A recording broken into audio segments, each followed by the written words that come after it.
Atenção! Começa agora uma teleaula de Geografia do Ensino Fundamental. Você vai assistir a teleaula de número 34. Bons estudos!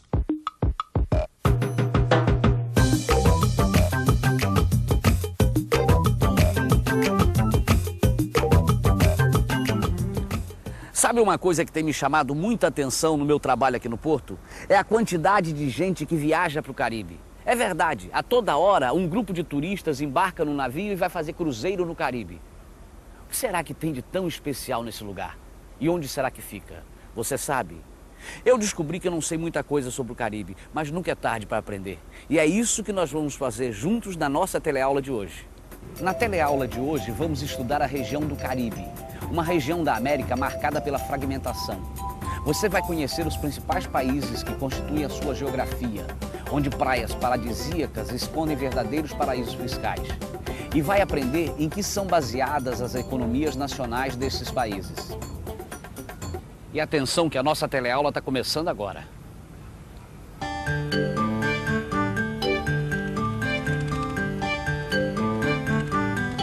Cancún, México. Oi, mãe, tudo bem com a senhora? E papai? Aqui está tudo um sonho. Quando Edu disse que queria passar a nossa lua de mel no Caribe, eu achei a ideia boa, mas superou a minha expectativa. Que litoral maravilhoso! A senhora precisa ver a cor da água. O hotel também parece coisa de cinema. Ah, não esquece de agradecer a Martinha pela baixela e diz que estou levando para ela um lindo recuerdo desta cidade. Nossa senhora, que praia lindíssima, meu Deus do céu. Eu queria estar nadando num lugar desse. Por que você acha que eu coleciono esses folhetos? Essas praias são lindíssimas mesmo, paradisíacas. E as ilhas tão diferentes, né? E estes folhetos prometem muitas coisas, hein? Passeios de barco, programação em cassinos, estadias em hotéis de luxo. Nossa, deixa a gente sonhando com água na boca. E não é? Oh, se é. Cada cartão que me aparece do Caribe. Eu que não sou bobo nem nada, também adoraria dar um mergulhinho naquelas águas. Eu não ia nem saber que ilha escolher. Agora, tem um problema. Eu sempre me confundo com aqueles países todos. E você? Conhece bem aquela região? Cancún, México, Trindade, Caluba, Ilhas Caimã e Porto Rico. Honduras, El Salvador, Nicarágua. Muita gente se confunde com os países dessa região. Talvez porque sejam pequenos demais, talvez por causa das suas inúmeras ilhas. Se você é um deles, então preste atenção. Na verdade, o Mar do Caribe banha, além dos 7 países que formam o Istmo, as numerosas ilhas antilhanas, que totalizam 12 países. Como você viu, ao contrário dos países da América do Sul, que em sua maioria possui grandes extensões territoriais, o Caribe é formado por países pequenos. Em outras palavras, dá para dizer que a região caribenha tem uma organização espacial marcada principalmente pela fragmentação. Rui, o México não é um país pequeno. Você tem razão, mas o México é uma exceção.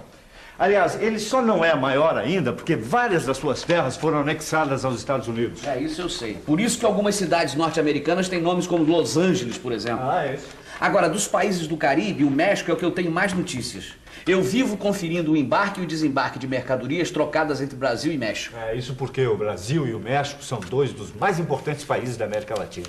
E o fluxo de mercadorias entre nós e eles tem sido muito grande mesmo. Nossa senhora, mas que regiãozinha mais fragmentada, hein?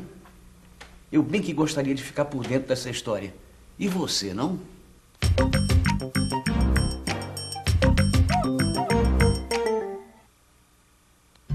A região do Caribe, que tem no mar seu principal elemento de identificação, é o berço da América Latina.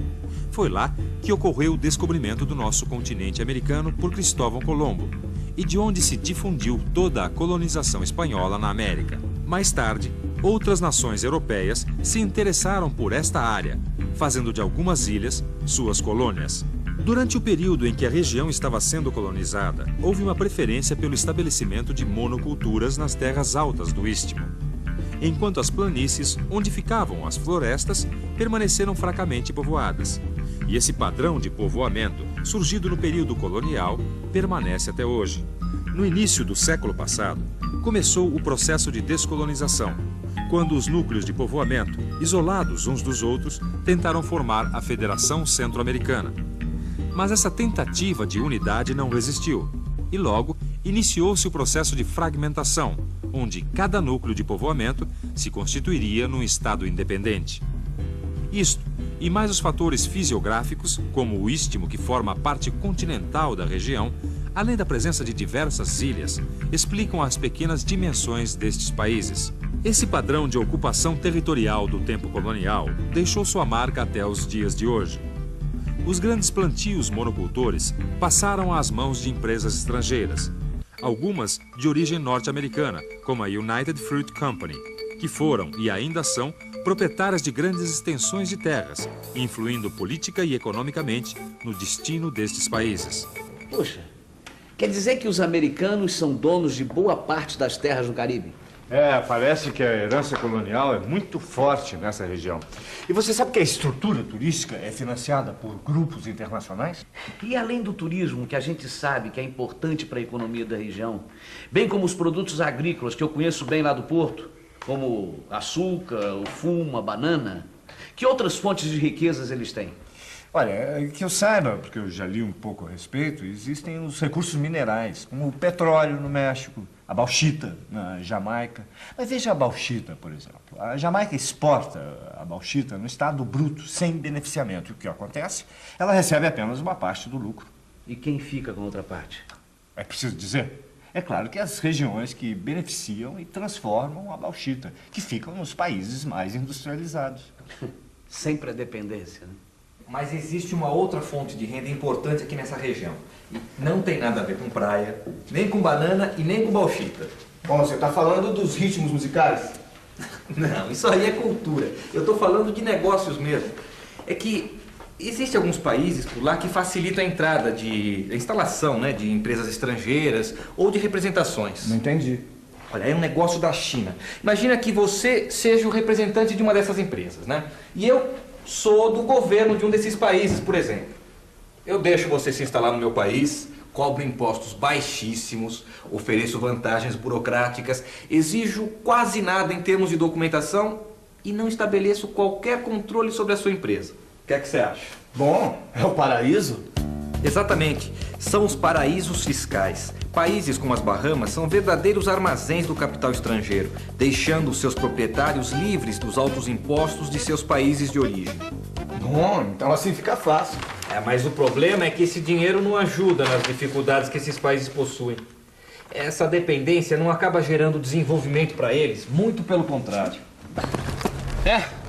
Esse negócio de cartão postal é bonito mesmo, né? Mas pra quem mora nessas regiões, as coisas nem sempre são tão bonitas assim. Tem sempre o outro lado da moeda. Olha, ouve só o que eu li nesse jornal. Toda a região do Caribe é caracterizada pela pobreza. Seus indicadores de desenvolvimento humano são muito baixos. Vários grupos dominantes alteram-se no poder, mas nunca resolvem questões sociais básicas. Fragmentada e dependente, essa região é um exemplo de instabilidade política, onde a democracia está sempre por um fio. Não dá pra ver o Caribe sempre com olhos de turista, né? Manágua, Nicarágua.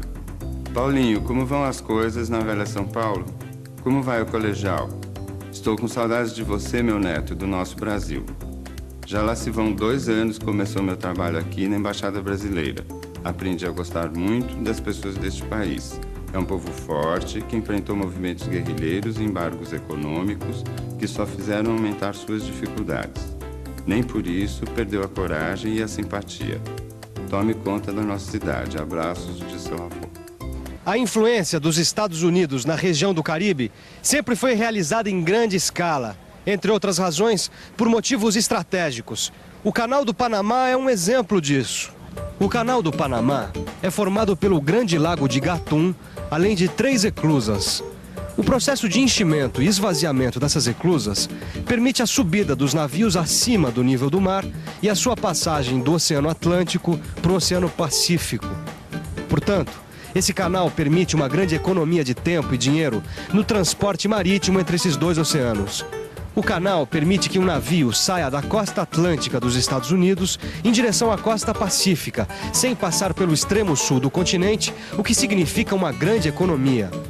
Por isso, a história do Panamá, desde a sua independência em 1903 até os dias de hoje, está ligada aos interesses norte-americanos na construção e no controle do Canal do Panamá.